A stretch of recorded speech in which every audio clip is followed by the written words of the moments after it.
আমি এখানে এসেছি আপনাদের একটা রেকর্ডিং শোনাবো বলে।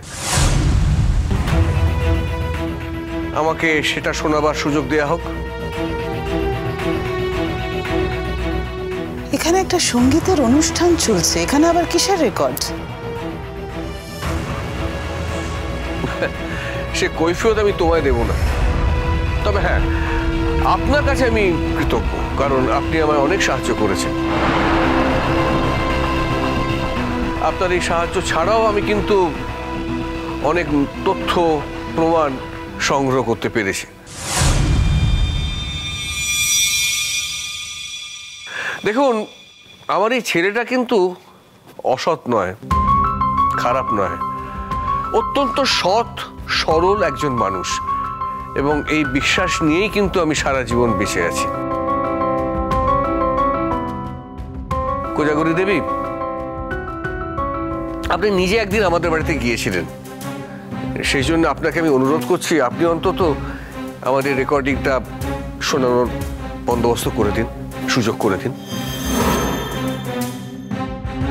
আমি তো জানি না দাদা এতে কি আছে, কিন্তু আপনি যখন বলছেন নিশ্চয়ই। হ্যাঁ গো, শুনছো? একটু ব্যবস্থা করে দাও প্লিজ। এগুলো বন্ধ হোক, আমি নতুন করে আর কোনো নাটক চাই না। শুনুন শুনুন, আর আমি যদি বলি যে এখন আপনি যেটা দেখছেন সেটা নাটক, রিয়েল লাইফ, আর এবার আপনি যেটা দেখবেন সেটা বাস্তব, রিয়েল লাইফ, তখন আপনি কি করবেন? এই যে আপনি আপনি আমার সন্তানের উপর রেগে যাচ্ছেন, বিরক্ত হচ্ছেন, সেটা কেন? আপনার সন্তানের দিকে তাকিয়ে, তাই তো?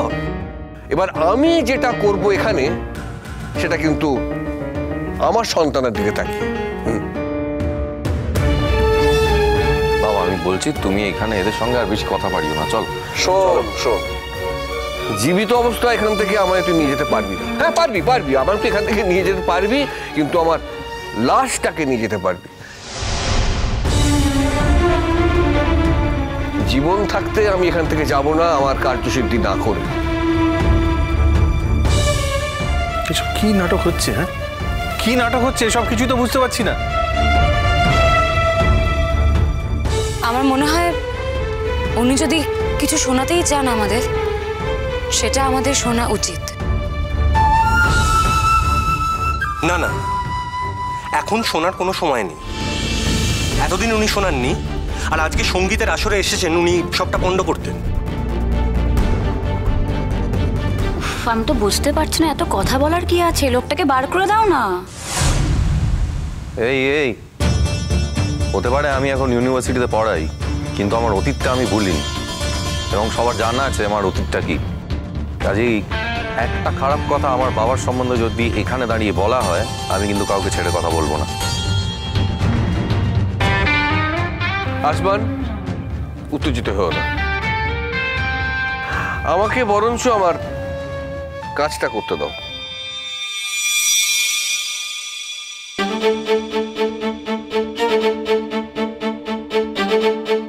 শুনুন, সবাই বলছে তোতার সঙ্গে নাকি তোমার সম্পর্ক হয়েছে, তোমরা বিয়েও করবে। সেক্ষেত্রে তো আমি আমার ছেলেটাকে বাঁচাতেই পারবো না আসমান। আপনার এক ছেলেকে বাঁচানোর জন্য আপনি আর একটা ছেলেকে খুনও করে দিতে পারেন। তোমার কত টাকা লাগবে আসমান?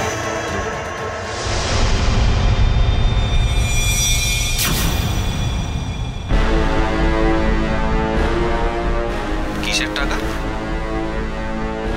তুমি তোতাকে ছেড়ে দাও,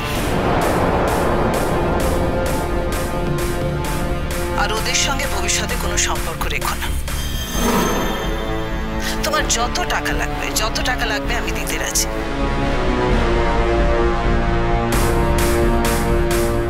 আপনার কি মনে হয় সবাই আপনার মতো টাকার বস? পৃথিবীতে সবাইকে টাকা দিয়ে কেনা যায়? কেনা যায় না।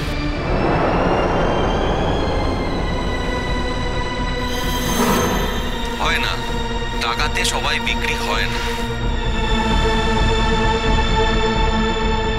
যাকে আমি যখন কথা দিয়েছি তো তার জীবনে আমি আর থাকবো না।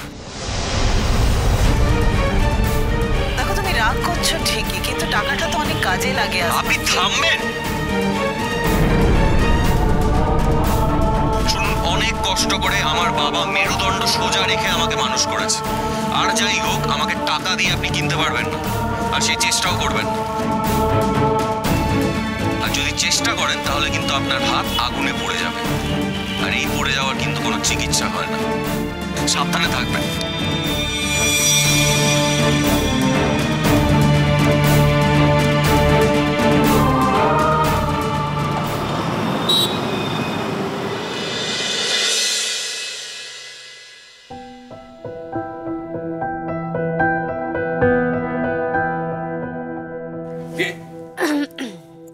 কি তুমি, কি ব্যাপার? কালকে তোমাদের ওই বাড়িতে সঙ্গীত ছিল, সেটা মিটে গেছে, তা হঠাৎ তুমি এই বাড়িতে আজকে হাজির হলে কেন?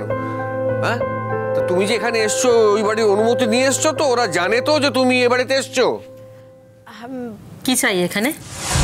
আসমানকে, মানে ওর সাথে দেখা করতে চাই।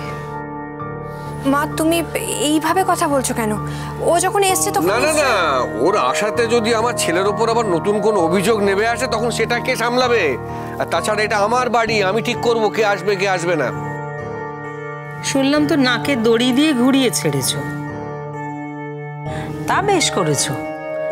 তোমার মতন বড় লোকের মেয়েদের সাথে ওর পোষাবে কেন বলো? আর তোমারই বা পোষাবে কেন? ওই তো ইউনিভার্সিটিতে কি একটা চাকরি পেয়েছে, তাও আবার পার্ট টাইম, আর পায় তো 2-3 হাজার টাকা। আপনি আপনি আসমানের মা তো? কেন আমি আসমানের মা হতে যাব কেন? তুই জানো না আসমানের মাকে? হ্যাঁ, জন্ম দিয়েছেন হয়তো আরেকজন, কিন্তু আপনি তো মানুষ করেছেন যতদূর জানি। আমি কেন মানুষ করতে যাব? ও তো নিজে নিজেই বড় হয়েছে, আমি তো কিছু করিনি ওর জন্য। আচ্ছা মা, একজন এসছে, তাকে কথা বলতে দাও না। তুমি এভাবে কেন কথা বলছো? যা সত্যি সেটাই বলছি, তোর বাবা তো চিরকালটা তাই বলে এসছে। থাক না এসব কথা। আপনি তো জানেন যে আপনি মানুষ করেছেন, যে যাই বলুক। আপনি নিজের হাতে যখন মানুষ করেছেন তার ব্যাপারে একটা বাইরের মেয়ের সামনে এ ধরনের কথা বলার কি দরকার? বাবা, আপনি এখানে ম্যাডাম? আসমান, একটু এদিকে এসো। আমার তোমার সঙ্গে খুব জরুরি কথা আছে। সবার সামনে বলবো না, একটু বাইরে আসবে আমার সঙ্গে? না না, সবার সামনেই বলতে হবে, বাইরে যাওয়ার কোনো প্রশ্নই ওঠে না। আর আমি আগে থেকে ক্লিয়ার করে রাখি, আমি কিন্তু সত্যি নেমন্তন্ন পেয়েছিলাম বলে কালকে আমি সঙ্গীত অনুষ্ঠানে গেছিলাম। আসলে আমি যদি না যেতাম তাহলে ওই ভদ্রমহিলা ভাবতেন যে আমি হিংসে যাইনি। আমি তুমি আমার কথা শোনো, আমার সত্যি খুব জরুরি কথা বলার আছে। শোনো শোনো, আমার ছেলের সঙ্গে তোমার সব কথা শেষ হয়ে গেছে, আর জরুরি কথার তো কোনো প্রশ্নই ওঠে না। শোনো তোতা, তোমায় একটা কথা বলছি। দেখো, তোমার জন্য আমার দাদা ভাই অনেক কষ্ট পেয়েছে। হ্যাঁ, দয়া করে আমার দাদা ভাইকে আর কষ্ট দিও না। তোমার দাদা ভাইকে কষ্ট দেওয়ার আমি কে? আর ওকে নাকে দড়ি দিয়ে ঘোরানোর আমি কেউ নই। ওর তো অন্য একজন ছিল যার সঙ্গে ওর বিয়ে হওয়ার কথা ছিল, ও নিজে আমাকে বলেছে। শোনো, আমার ছেলেকে আমি সব থেকে ভালো চিনি। এই নিয়ে তোমার বাড়িতে অনেক কথা, অনেক আলোচনা হয়েছে। ও যদি সত্যি সত্যি কাউকে মন দিয়ে বসে থাকতো, সেটা সব থেকে আগে আমি জানতে পারতাম। তাহলে কি ও মিথ্যে কথা বলেছে?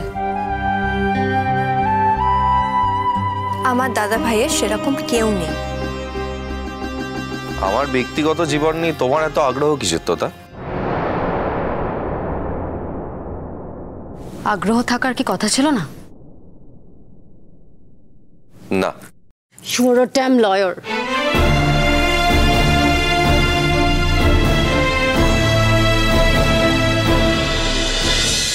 জল থই থই ভালোবাসা